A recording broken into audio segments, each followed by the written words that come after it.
ছাত্রদলের ভাইদেরকে হাতের লেখা শেখানো কর্মসূচি, কারণ দীর্ঘদিন পড়াশোনা করে নাই। শিখাবো আইসেন কোর্সে, আপনাদের শিখাবো বড় কলম আনেন না, যে এগুলো দিয়ে কোপান। যাই দেখো গুপ্ত, বুঝছো, এই গুপ্ত গল্প করতে করতে এই লোকগুলো হচ্ছে ডাকতে এমন হারা হারছে, শেষ পর্যন্ত আমরা জিতে গেলাম পুরোটা। শুধু ডাকছো না সবগুলোতে, এখন এমন লেখা লিখছে, অল্প কিছু বুট পাইছিল 1,500 2,000 মতো, এই বোর্ডের সামনে পাবো লেখা। দেখো কি অবস্থা, লেখার মার্ক একটু মার্ক দাও করতে পারবে না ভাই। তুমি একটা টিউশন করে ক্লাস 2 বাচ্চা, এটা হচ্ছে বাংলা লেখা না, আর এটা লিখলো হচ্ছে কি লেখা, ওই যে গুপ্ত ওয়ার্ডে লিখতেই জানলে, ওই যে মানে কোথায় দাগ হবে কোথায় দাগ হবে জানে না, ওই অবস্থান লিখছে কেমনে আঁকা বাঁকা লেখা।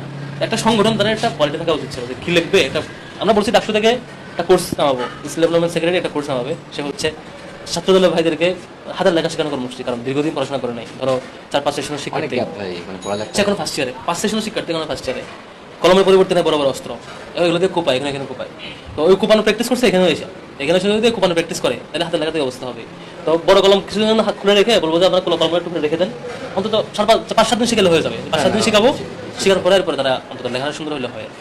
আর সাথে আরেকটা জিনিস শুরু করতে পারি, সেটা হচ্ছে যে ওরা তো বিশ্ববিদ্যালয়ে ভর্তি হয়ে যে ক্লাস করে না, এখন এখানে যে আমরা হাতের লেখা প্রশিক্ষণ কোর্স দিলে যে আসবে এটা তো কোনো নিশ্চয়তা নাই। সেক্ষেত্রে ওই যে মিছিলে যায় একটা সিঙ্গারের বিনিময়ে, তো আমরা এরকম মানে খাবিখা টাইপের কোনো কর্মসূচি দিতে পারি, তারপর হাতের লেখাটা শিখুক, আমরা চাইবো হাতের লেখাটা কোর্সের বিনিময়ে মানে ফ্রিতে করাবো, আবার ক্লাসে আসলে আবার খাওয়া দাওয়া দিব, যদি খাওয়া দাওয়া বিনিময়ে মিছিলে যাওয়ার একটা অভ্যাস আছে।